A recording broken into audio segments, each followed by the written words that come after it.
할렐루야. 주님의 사랑과 은혜가 우리 사랑하는 성도 여러분들에게 흘러넘치기를 예수님의 이름으로 축복합니다. 금일은 건징합시다, 출교합시다 라는 말씀의 제목으로 함께 성령의 호흡을 하고자 합니다. 이 말씀을 나눌 때에 좀 더 깊이 하나님의 말씀을 묵상하는 시간이 되기를 소원합니다. 고린도전서 5장에서부터는요, 고린도 교회의 윤리적인 문제점을 구체적으로 언급하고 있습니다.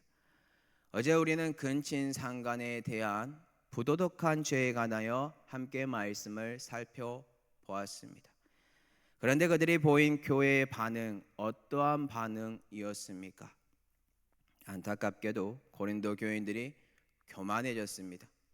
이러한 죄에 관하여 통한이 여겨야 되고 그들을 쫓아내야 하는데 누룩이 들어오게 했으며 교회의 거룩함과 성결함과 순전함이 사라지게 했다라는 뜻입니다. 실질적으로 교회는 잘못된 길을 가고 있는 자녀들을 책망해야 됩니다. 훈계하여 그들이 돌이킬 수 있는 권징의 기회를 주어야 합니다. 그런데 이러한 모습이 사라져 버림으로 말미암아 오히려 음행과 부패함이 고린도 교인들에게 만연하게 들어오게 되었다라는 것입니다. 그러니 지금 바울의 마음이 얼마나 답답하고 하나님의 마음이 얼마나 화가 날까요? 바울은 그러면서 고린도 교인들에게 알려주고 있습니다. 교회는 영적으로 순결해야 한다는 것을 선포하고 있다는 뜻입니다. 그의 시로 어떠한 것을 우리에게 제시를 하였습니까? 우리의 유월절 양 곧 예수 그리스도의 희생된 것을 실애로 들면서 묵은 누룩으로도 말고 악하고 악에 찬 누룩으로도 말고 누룩이 없이 오직 순전함과 진실함의 떡으로 해야 한다라고 우리에게 알려주었다라는 것입니다. 자, 그렇다면 오늘 본문에서 바울은 도대체 어떠한 것을 선포하고 있는 것일까요? 계속해서 이어서 선포하고 있는데요, 9절을 한번 다 같이 보도록 하겠습니다. 내가 너에게 쓴 편지에 음행하는 자들을 사귀지 말라 하였거니와, 바울이 지금 고린도 교인들에게 중요한 말을 하고 있습니다. 그 내용이 무엇이냐? 그것은 바로 음행을 하는 자들과 사귀지 말라라고 선포합니다. 이를 더 직역을 하잖아요. 사귀다라고 쓰인 헬라어를 그 뜻을 알아보니까요, 섞다, 혼합하다라는 뜻을 가지고 있습니다. 결국에 음행하는 사람들과 섞이지 말아라, 혼합하지 말아라라고 직역을 할 수 있다라는 뜻이지요. 사람은 어떻게 해서든지요, 주위에 있는 사람들과 함께 있으면 그 사람의 것을 흡수하게 되어 있습니다. 그렇기 때문에 우리는 음행하는 자들과 섞이면 안 되고 혼합하면 안 됩니다. 그런데 고린도 교인들은요, 바울의 이 말을 오해한 것 같습니다. 9절 앞부분에 어떻게 나와 있냐? 너희에게 쓴 편지라고 나와 있습니다.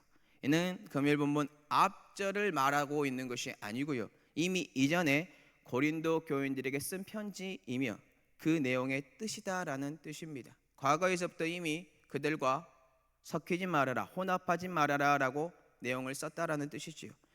그런데 고린도 교인들이요, 이 내용을 어떻게 받아들였습니까? 10절을 보면 어떻게 받아들였는지 유추할 수 있습니다.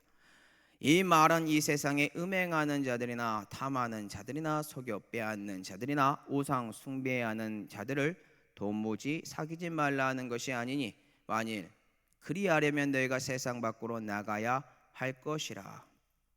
고린도 교인들은요, 바울의 편지를 보고 음행하는 자들, 탐하는 자들, 속여 빼앗는 자들, 우상 숭배하는 자들 도무지 사귀지 말고 그들과 함께함으로 그냥 세상 밖에서 아예 금욕적으로 살아야 한다라고 받아들였다라는 것을 그들이 유추할 수 있어요. 근데 바울이 원하는 것은 무엇입니까? 그런 뜻이 아니었습니다. 전에 썼던 내용이 그게 아니고, 우리는 세상이라는 곳에 나가서 어떤 역할을 해야 됩니까? 소금의 역할을 해야 되고요, 빛의 소명을 보여야 하는 자녀들입니다. 세상과 단절이 아니라 그곳에 선한 영향력을 끼쳐야 하는 사람들이 우리다라는 뜻입니다. 결국 이를 우리에게 적용을 하면 음행하는 자들, 탐하는 자들, 속여 빼앗는 자들, 우상 숭배하는 자들의 것을 우리에게 적용하는 것이 아니라, 우리 교회에 가지고 오는 것이 아니라 오히려 그것을 절단하고 자르고 세상의 죄악을 물리쳐 복음을 전하는 삶을 살아야 한다는 뜻입니다. 그러면 10절의 말씀을 보고 고린도 교인들 딜레마에 빠질 수 있어요. 어떤 딜레마에 빠질까요? 음행하는 자들, 탐하는 자들, 이러한 악한 사람들하고 만나서 사귀어도 되는가? 그러한 딜레마에 빠집니다. 그래서 바울은 9절에서 먼저 음행하는 자들과 사귀지 말라고, 그들과 혼합하지 말라고, 섞이지 말라고 선포하였고, 그리고 또한 10절의 말씀을 다시 정정해주고 알려주면서 9절과 11절 내용을 동일하게 우리에게 선포합니다. 11절입니다. 이제 내가 너희에게 쓴 것은 만일 어떤 형제라 일컫는 자가 음행하거나 탐욕을 부리거나 우상 숭배를 하거나 모욕하거나 술 취하거나 속여 빼앗거든 사귀지도 말고 그런 자와는 함께 먹지도 말라 함이라. 아멘. 9절은 전에 쓴 편지라고 했습니다. 음행하는 자들과 사귀지 말라, 혼합하지 말라, 섞이지 말라고 쓴 것이라면 11절 쓴 내용 동일하죠. 음행하는 자, 탐욕을 부리는 자, 우상 숭배하거나 모욕하고 술 취하여 방탕한 모습으로 속여 남에게 피해를 주며 빼앗는 자들, 그들과 어떻게 무엇을 하라고요? 사귀지도 말고 그런 자와 함께 먹지도 말라라고 우리에게 선포합니다. 그러면서 우리에게는요, 세상이라는 음행, 우상, 이 판이치는 곳에서 어떻게 우리의 모습을 지켜야 하는지 알려주는데요. 고린도전서 8장 5절 한번 읽어보도록 하겠습니다. 다 같이 한번 읽어볼게요. 이러므로 우리가 명절을 지키되 묵은 누룩으로도 말고 악하고 악에 찬 누룩으로도 말고 누룩이 없이 오직 순전함과 진실함의 떡으로 하자. 아멘.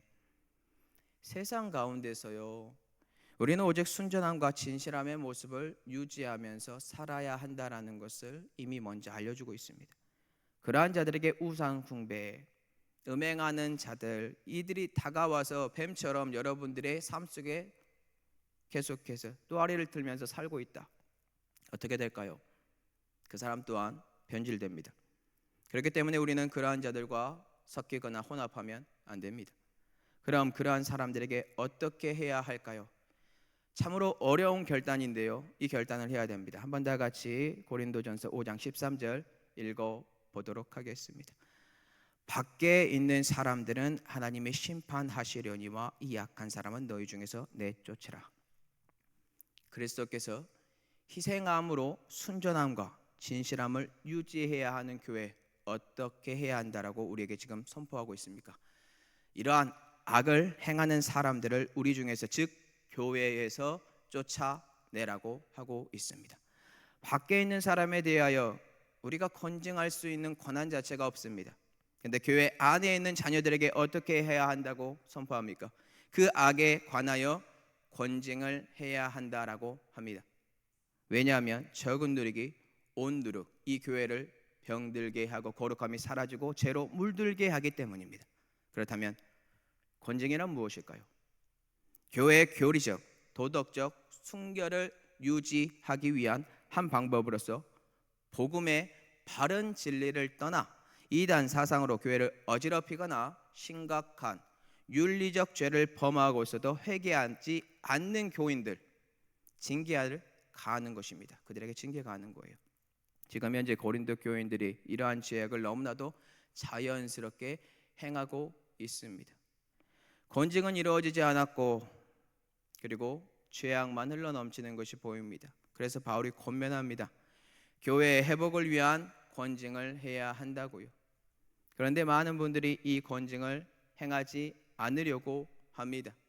그 이유가 무엇일까 제가 고민을 잠깐 해봤습니다.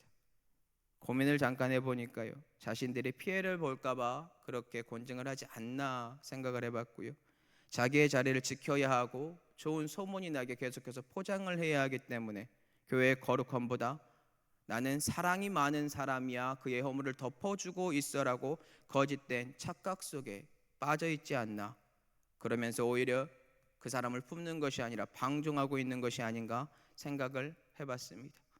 바울은 단호합니다. 그리고 성경은 우리에게 말합니다. 고린도전서 5장 1절에서부터 나온 것처럼 근친 상간에 대한 것, 또한 오늘 본문에 나온 것처럼 음행하거나 토색하거나 우상 숭배하는 자들, 이처럼 가장 무서운 사람들, 이 사람들에게 무엇을 해야 한다고요? 권징 중에서도 출교를 행해야 한다라고 우리에게 선포합니다. 그 이유가 무엇인가요? 이 죄로 말미암아 하나님의 거룩한 교회가 죄악으로 물들기 때문입니다. 참고로 출교의 궁극적인 목적을 그러면 우리가 알아야 되는데요, 궁극적인 목적은 교회를 죄로부터 단절시켜 순결을 유지하는 것을 말합니다. 또한 더 나아가서 가장 중요한 목적이 숨겨져 있는데요, 그것은 출교당한 자가 회개하여 구원을 받게 하기 위함이라는 것을 꼭 기억하셨으면 좋겠습니다. 무엇을 받게 하기 위함이라고요? 회개하여 구원을 받게 하기 위함입니다. 즉 그들이 사생자가 아니라면 부모는 자녀의 추악한 잘못된 행실을 바로잡기 위하여 매를 들어야 합니다. 그리고 그 최후의 방법이 금일 본문에 나온 권징 중에서도 가장 무서운 출교를 하는 것입니다. 이는 인간적인 감정으로 진행하는 것이 아닙니다. 하나님의 말씀에 입각하되 하나님의 사랑과 공의로 진행되는 축복의 권징이며, 출교라는 것을, 이 출교는 하나님의 사랑과 은혜와 능력과 공의가 있는 축복의 권징이라는 것을 꼭 기억해 주셨으면 좋겠습니다. 왜냐하면 출교의 의미가 교회의 회복과 그 악을 행한 사람의 돌이킴과 회개의 그리고 구원의 목적이 있기 때문입니다. 말씀을 정리하겠습니다. 우리는 종종 사랑이라는 하나님의 말씀에 입각하여 상대방의 허물을 덮어주는 아름다운 모습을 보입니다. 하지만 참된 지혜가 있는 자라면 사랑으로 덮어야 하는 때와 권징을 행해야 하는 때를 가려야 한다, 분별해야 한다라는 것입니다. 실수로 잘못한 것은 그 사람의 모든 것을 사랑으로 덮어주면 됩니다. 하지만 실수가 아니라 악의가 있고 반복되며 그 악행을 계속해서 저지름으로 이 교회를 어지럽힌다, 그러면 사랑과 공의로 권징을 행해야 할 줄로 믿습니다. 오늘 바울은 우리에게 이렇게 선포합니다. 교회 안에서 성도라고 불리는 자가, 성도라고 불리는 사람이 음행하거나 탐욕을 부리거나 우상을 숭배하거나 모욕하거나 술 취함으로 남의 것을 빼앗거든 그런 사람과 사귀지도 말고 섞이지도 말고 혼합하지도 말고 함께 먹지도 말고 이 악한 사람을 교회에서 내쫓으라 라고 합니다. 그리고 그를 교회의 권징으로 말을 하면 출교해야 한다고 합니다. 이 출교는 그냥 하는 것이 아니라 교회의 회복과 출교를 당한 사람의 회개와 구원의 목적에 있기 때문입니다.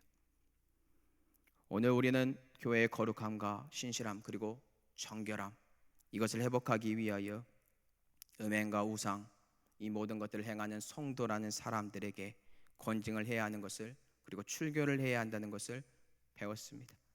혹 오늘의 말씀을 듣고 마음에 찔림이 있다면 돌이키시면 됩니다. 그리고 회개하시면 됩니다. 또한 성도라고 불리는 사람들 중에 이러한 악을 행하는 사람들이 주위에 있습니까? 섞이지 마시고 혼합하지 마시기 바랍니다.